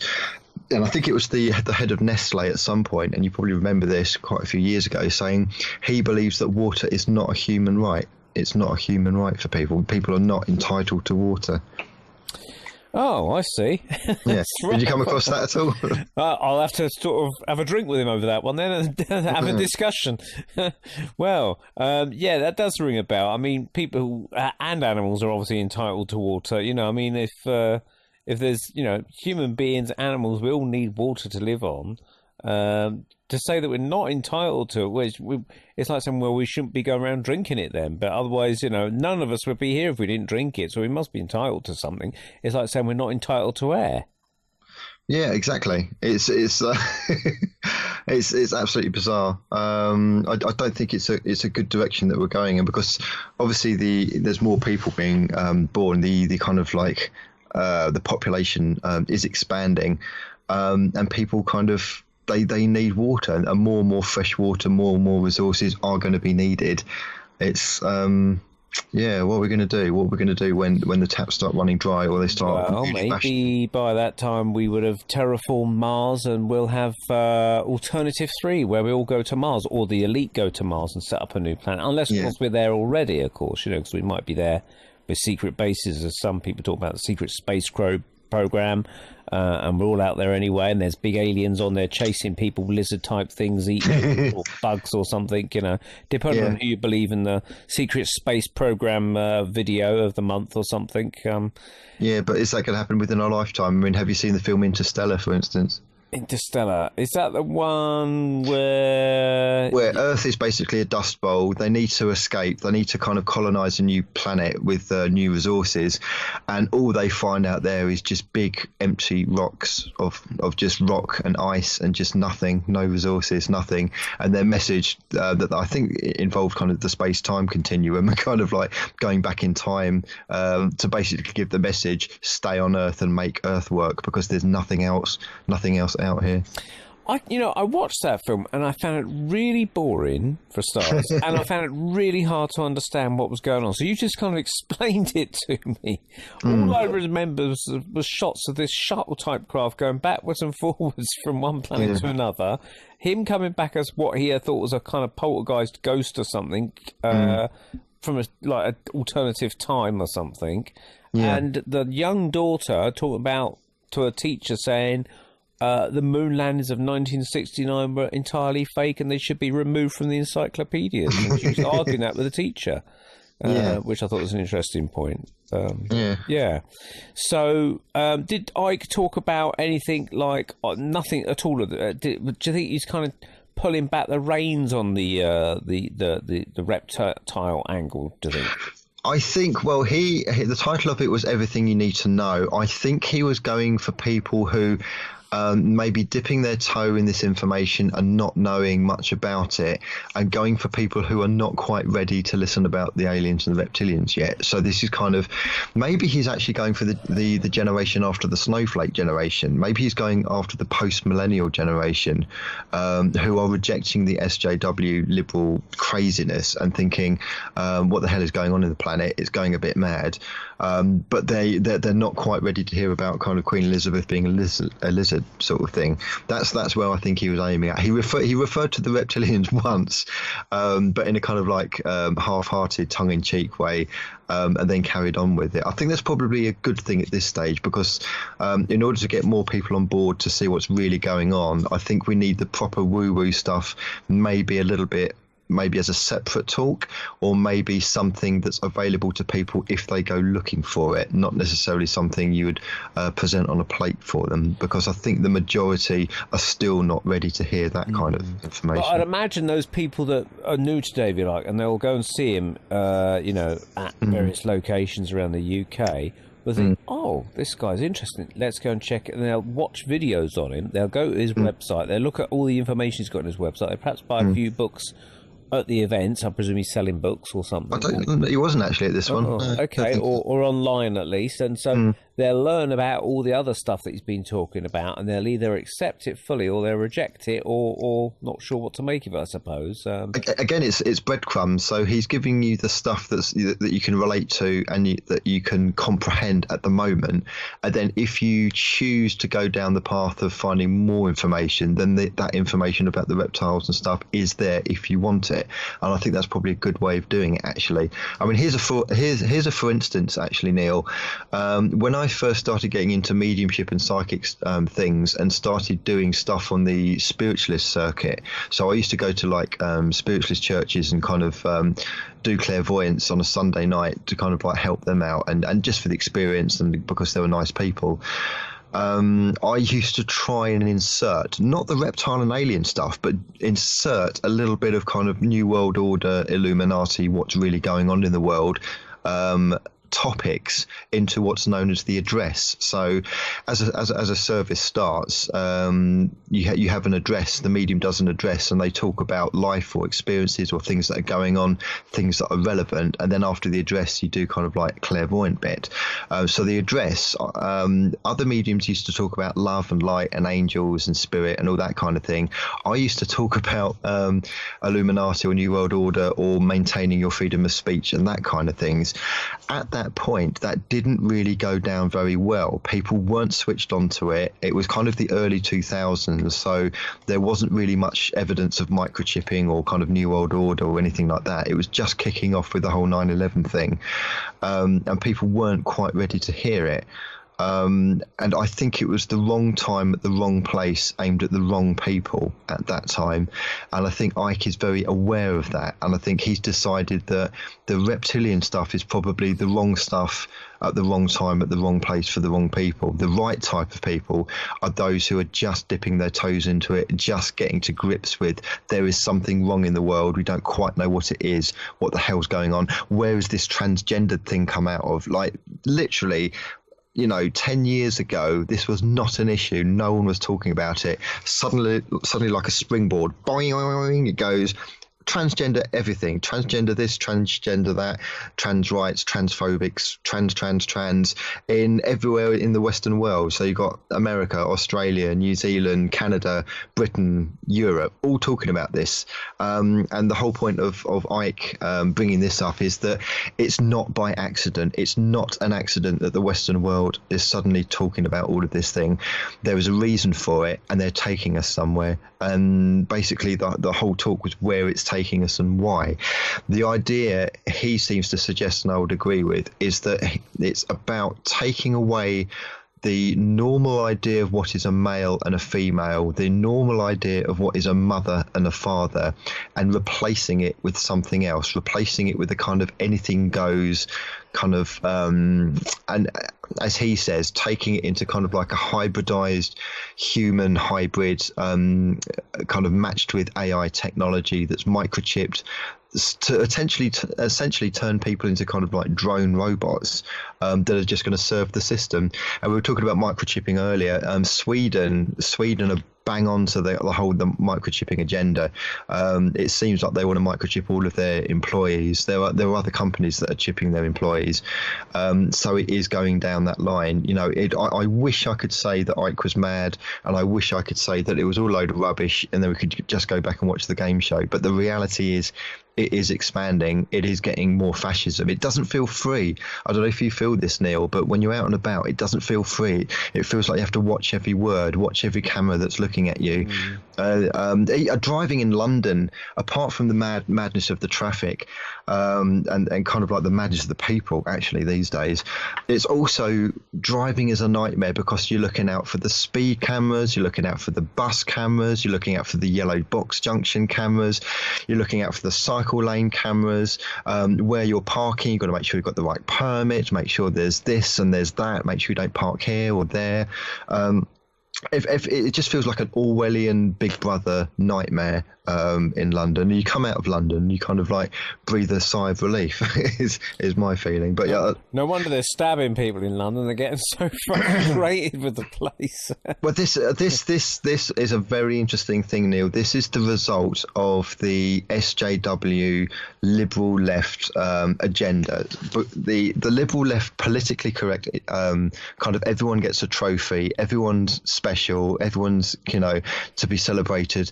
It's created an air of self-entitlement where it's all about me, what's important for me, I'm the victim here, pander to my offendedness, I'm offended, you shouldn't say that. It's just created like a little society of me's, and it's deranged. It's completely deranged. People are getting stabbed for like an iPhone, or people are getting stabbed for a pair of trainers, over stupid little things. And we never had that 20, 25 years ago. Yes, there's always been crime in London, of course there have, but I've never experienced the viciousness of it. We've literally got people with machetes. That wasn't happening in the 80s or 90s. We've got people, there's somebody in a betting shop that hacked off someone's head with a knife, literally beheaded them with a knife in a betting shop. I think that was in North London, probably a couple of months ago. It's insane. And it's only getting worse. And I think this is by design. And I think if you take the kind of, I think it's the Masonic slogan, which is Ordo ab chaos, order out of chaos. And the reason I think they're bringing in an influx of people from, let's say, questionable cultures within the EU. I think this is to destabilise the native societies in each country, to cause chaos, to cause absolute carnage. And I think the backlash is going to be, as David Icke says, and this is one of David Icke's phrases, problem, reaction, solution. They're creating the problem, they're creating the chaos, they're creating the destruction of society. People will cry out and they'll demand a solution. And you probably realised, Neil, that all over Europe, there's kind of like quite right-wing governments now coming in. So Italy has got quite right-wing. I believe Austria, the German kind of right-wing are now kind of making more votes. You got the French ones under Le Pen. Even the Swedish kind of right wing are coming more to power. I think this is by design, and I think it's designed to swing it into perhaps a far right direction, perhaps a Fourth Reich kind of actual Nazi direction, which is horrendous, because I think people like me and you are kind of stuck in the middle. We don't want the far left. We don't want communism and progressive liberalism taking over. Neither do we want Nazism, actual Nazism, and kind of far right to take over. So I think this is what's going on, and this is what Icke seems to be talking about as well. And one of Icke's big messages was get rid of the whole labels issue of black, of genders, of disabilities. Stop making those things an issue, because as soon as you talk about them as an issue, that immediately makes you kind of separate from the other person. You've brought in division, basically. It's the left that are creating division by trying to be more diverse. And it's kind of like an oxymoron, I suppose. If we were to just get rid of labels and just say we're humans having a human experience, we might be on a more positive pathway with all this. Now, it reminds me of what I'd seen on a Rich Planet episode where he talked about this kind of thing, and I think it was this Russian KGB defector, Yuri Brezhnev, if I got the name right. Okay, I'll have to listen to that. Yeah, and he basically talks about the whole thing, about how instead of invading a society or whatever, is that you bring in changes over a 20-year period or whatever, which is counting about what you're saying, 80s to 90s and things like that, where you start to make these divisions, where you split the family up, you attack the father, you make him look stupid, and you split the family, divide the family up, you set them all up against each other with these little things, just little things here and there, over a period of time, poking, prodding, and blah, blah, blah, blah. And it's how you basically turn society upside down through a 20-year plan of bringing these little, what look like little justifiable means of we need to do this or we need to chip this person. I mean, the word transgender, we're also using the word which we perhaps wouldn't have used 30 years ago. When we went and bought something, we bought something with cash, but now we're making a transaction. Yeah. You see? Yeah. So we're getting used to this transform, transaction, transgender. You see? Yeah. So we used the whole idea of moving from one to the other now, you see? Yeah, and what I think and what David is thinking is, like, at what point somewhere in the future, say 10, 20, 30 years, will it actually be trans-species? And this is, is this going to be the Greys or the reptilians or whatever aliens landing somewhere and saying, "Hi, accept us. We're looking for immigration rights. We're fleeing a war zone. Accept us into your society," kind of thing. Who knows? Simon Parkin, as we close the show, Simon Parks is almost like following on the tails of David Icke to a certain extent, although he seems to go in slightly different directions. But would you agree that there's a kind of similarity between them? Oh, absolutely. And I think, Simon Parks' story, his story basically is from when he was born, and he's about 50 something now. So he claims to have been in contact and still is in contact with various forms of alien beings, etc., including reptilians. And I think he was talking about reptilians, in the same kind of period that David Icke was. So, and I don't know if they know each other or if they've spoken to each other, but they're very on the same wavelength. Simon Parks does like David Icke. I don't think David Icke has mentioned Simon Parks, but I could be wrong.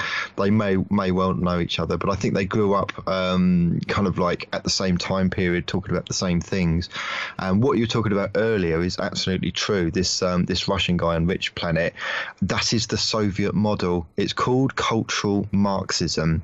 Cultural Marxism. It's about slowly, drip by drip, destroying society and kind of rebuilding it in basically a communist model. And I think it was Gorbachev who basically said that he's absolutely astonished that the Western countries of Europe seem hell-bent on recreating the new Soviet Union. And of all people that should know, an ex-Soviet leader should know. And essentially that's what the EU is. And it's becoming more and more Soviet day by day. And you'll notice as well, going back to this whole agenda thing, there is not one single pro-Brexit or even kind of like supportive in any way of Brexit at all on any mainstream channel. And yet technically the majority of the UK population voted for Brexit. We wanted Brexit.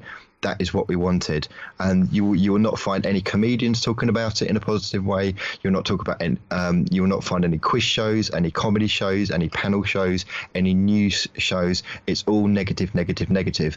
And yet, what it's really about, in truth, it's really about getting away from the control of the European Union, superseding our own control in our own countries, which should be a positive thing. Well, there's lots to look forward to then. Right, we're about wrapped up on this. So thanks, Andy. Very interesting way to fold on the David Icke thing there. And maybe we'll have to do a whole show about Simon Parkes. Maybe just discuss Simon Parkes if we can't actually get him on the show ourselves. But it'd be good to get him. If anyone's listening that knows Simon Parkes or has contacts with him, or Becky, I think is his assistant. Yeah, we did try and get him, but we never got a response back. So we'll have to keep trying. I know he's a very busy man, but it would be very interesting to get him. If there's any insect mothers out there that know him or something like that, maybe they can give us a buzz, literally. Or if David Icke would like to come on, I know that you spoke to his son or something. If we can get hold of him, emailed his son. Yeah, I emailed the website where the tickets came from, and I think it was his son that replied. Cool. So yeah, if anyone, any Icke-ites out there can get hold of him, that'd be very interesting. Actually, yeah, we'd love to have Mr. Icke on the show at some point. Yes. Right, well, we wish all our listeners from the Paranormal Peep Show on the Paranormal UK Radio Network a very happy 2019. Obviously, this is the start of a new year. Let's see how it unfolds. Be interesting, to say the least. Thanks for joining Andy and myself back for the past 2018 and the year before. We've been running now 2 years, so this is our 2-year birthday, so it's happy birthday to us. And a happy new year to everyone out there on the Paranormal UK Radio Network. You've been listening to the Paranormal Peep Show.